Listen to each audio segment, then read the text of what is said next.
president of the Midstate Chamber of Commerce. Our office is located right next door in the Birchwood building. So we welcome you to come by and see us at any time. Certainly talk with us tonight about all of the resources that we have to offer to you as a small business. And I'll give you a little bit of more information, a chamber plug in just a few moments. But we're glad to be here tonight to help you, our small businesses and entrepreneurs, navigate through what we often call the alphabet soup of resources. So I'm sure you've already, if you've made your way around the building, you see all of these acronyms of these wonderful organizations. You know, we have SBDC, SAMA, SCORE, and several others. So we are going to CEDF. So we have a resource guide that spells out what all of those great organizations are, and we're giving you the opportunity to really connect with them tonight. I want to recognize a couple of our board members that are here this evening. Rich Pendred, he's a former board member from UBO Business Services. Also, Tom Welsh is a former board member of the Midstate Chamber. Joe Fest, that's with us tonight, is a current board member. We'll introduce him in a moment. You met Frank Ridley, Chairman Emeritus, at the registration table. And I really want to introduce our chairman of the board, Dan Cannell. Dan, you want to give a wave? Hi, Dan. Dan is our chairman of the Midstate Chamber Board of Directors, and he is VP Business Banking Officer for Liberty Bank. So Dan is also another great resource that you can chat with tonight. He can certainly help out with different loans and lines of credit for your business. So chat with him. I think we all learned recently during the pandemic that we can never be too prepared. So even if you take something like a line of credit out and use it as a safety net, that's certainly a great opportunity to add to your business plan. And quick commercial about the Midstate Chamber of Commerce. We are a not-for-profit business membership organization, and we're celebrating our 125th year in business. And we help area businesses succeed through our program of work, which includes advocacy, education, promotion, and networking for our members. We are really a convener and a connector. We get people together like we're doing tonight, and we connect you with valuable resources, again, what we're doing tonight. And we invite any type of business in the area to join us. We range from small home-based businesses to large corporations and everything in between. And again, we're just ready and willing to connect you with each other so that you can build your business successfully and be around for 125 years like the Chamber has been. We encourage you to visit our website, midstatechamber.com, and follow us on Facebook and Instagram. And we also have membership information for you at our table below the MEDCO banner. So please take some of that. We have a very robust event calendar. We have a lot of events coming up, especially in the next few weeks and the next couple of months. So that's another great way to get to know us a little bit better as well. One significant collaboration that we are involved in is, again, what you see here tonight. And that is our partnership with the City of Meriden, MEDCO, which is the Meriden Economic Development Corporation, CTNext, which is helping to fund this event tonight, and along with a match from the City of Meriden and assistance from MEDCO and the Chamber. You'll be hearing from Joe Fest, our Economic Development Director, in just a few moments, but it's now my pleasure to invite Tom Welsh up to the podium. He is the president of MEDCO, again, the Meriden Economic Development Corporation, to say a few words. Tom? Few words for a lawyer can sometimes go on for a while, but we'll try to have some mercy. My name is Tom Welsh. I'm the president of the Meriden Economic Development Corporation, otherwise known as MEDCO. We are the city's of Meriden's 501c3 Economic Development Corporation. And we have received funding for a lot of what we're doing, both in the city and from the state through the CTNext. And we've been involved in this excellent collaboration between the city, the chamber, other people that are in this room for the last 5 years, working on what we call the Making Meriden Business Center initiative, typically located in our downtown, but not necessarily nailed down to the ground there.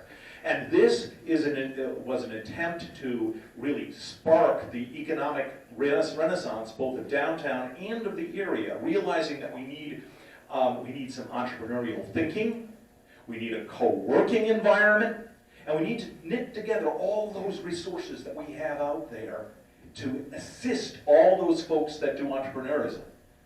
Now I say do entrepreneurism.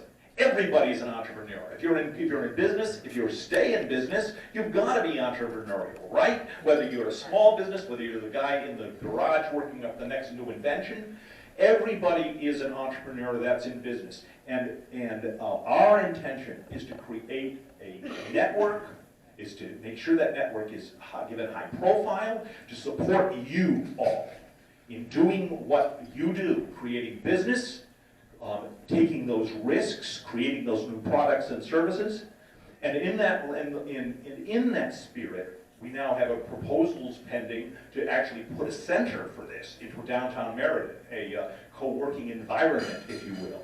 Now, whether or not that is funded, whether or not we actually do this actual center, a lot of those components are right here in this room. And it's part of this great collaboration that we've got going here, and all springing from the city, and others. One of our great attributes in this area also is our makerspace, Nesset, next to the door down there, next to the flux capacitor. from Back to the Future back there. You got to go check them out. They're our makerspace, and they are fantastic. And are tied into this process to deal with products. In any event, where we are right now is that about a year ago, maybe a little more now, the city and CTNext through MEDCO put up funding to study this entrepreneurial environment that we wish to create.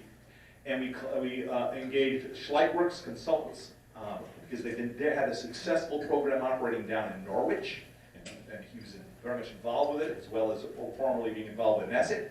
So, and this program we got going, and frankly, we were supposed to do all of this a year ago.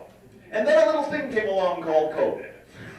So we're a little late in getting this started, a little late in getting you all in one room. But we're going to make up for it in enthusiasm what we lost in the delay. So without further delay, then, I'd like to now turn it over to our Economic Development Director of the City of Meriden, Mr. Joseph Fest, to welcome you all and to say a few words. Thank you very much.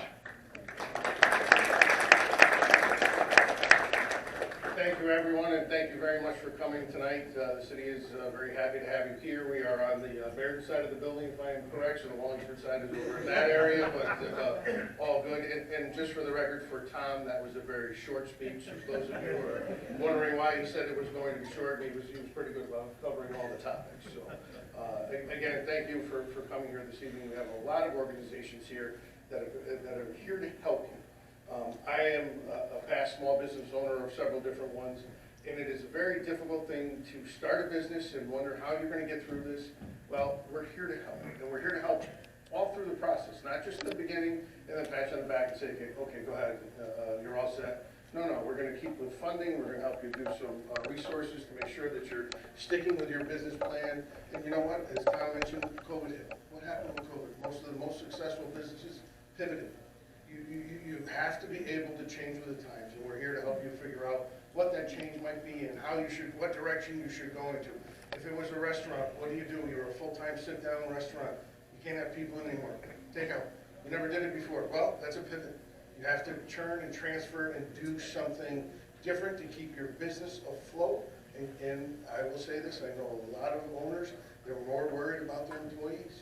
Keep your employees working and keep them doing what they need to do, because the way I used to look at it, and I know a lot of people still do, it is a family.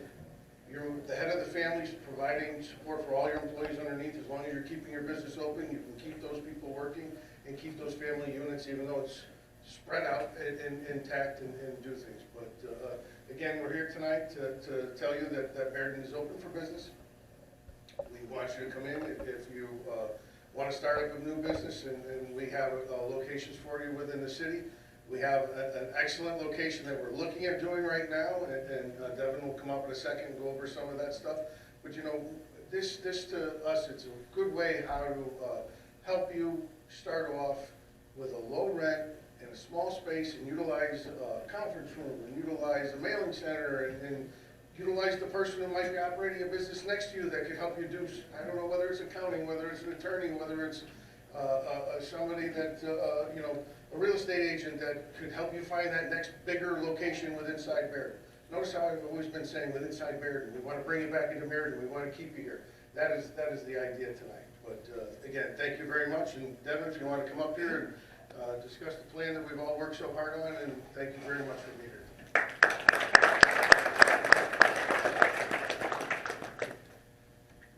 Nice to get out behind that. Good evening, everyone. My name is Devin Schleich. I represent a consulting agency called Schleidt Works, LLC. We help governments, utilities, pharmaceutical companies figure out tough problems and solve those. And one of the things we've done in Norwich is help turn around their downtown from being kind of an empty downtown into something that's more vibrant. And so being hired by the city of Meriden and helping them start with that change. But before I start, I kind of want to go over maybe just one data point that I have, and there's not many graphs here. I'm just going to show this one graph. You know, this is the amount of businesses that have registered per year in Meriden. And if you notice, over our time since the 1980s, there's quite a bit of trend, especially through COVID, where we're starting to peak. Now, I can't tell whether that's due to do easier registration. Is it due to just the need, people quitting their jobs?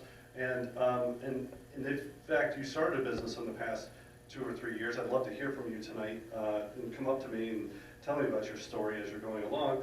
You know, like I said, over the baseline, this thing is growing. And so in order to kind of deal with that growth, and happens to be right in the same time as we were looking at a co-working space in the downtown. And I'll move to that next. The Prospective co-working space is at 24 Colony Street. Now this hasn't been determined or finalized or anything like that, but this was drawings and we had to put together a plan, you know, just like you would for any other business, of what that looks like. So, you know, it's a multitude of different smaller offices that are in here, shared printing, shared resources, so that way you as a small business can kind of get started. Up here I put the map of where it is, which is directly right across from the train station, and then we have kind of a Google image here so that way you kind of can visualize what it looks like. We have an actual glossy, as we call it, over here of the same kind of diagram that lays all this out. So we're at a crossroads, actually, with this space. We've done our development, we understand what this space costs, and now we really need your support if you're interested in moving this forward. And I'll kind of go over the numbers a little bit next. So we have a build-out cost of this space of $600,000 to $1.2 million.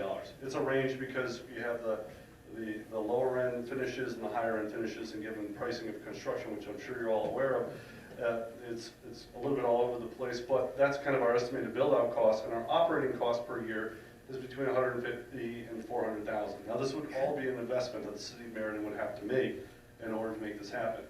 Now I'm the consultant, right? I get to tell you what it looks like and how it's going to be, but it's really up to you in talking to your local constituents, not your constituents, I'm sorry, your politicians, as well as your political leaders, and also your community leaders, to voice your opinion about this. If you believe it's something that should be done, or maybe you believe it's something that shouldn't be done, it's something that is kind of a hot topic right now, and there's possible funding for this via some federal grants that have come through most recently. And, you know, local, like I said, politicians are looking for your opinion and your input into what this is. And, you know, a co-working space really creates a place that's of change. You may have seen Colony Street kind of dismal or dead for a long time, and this would be the platform where that change would start to happen. I've seen this happen with my own eyes in downtown Norwich,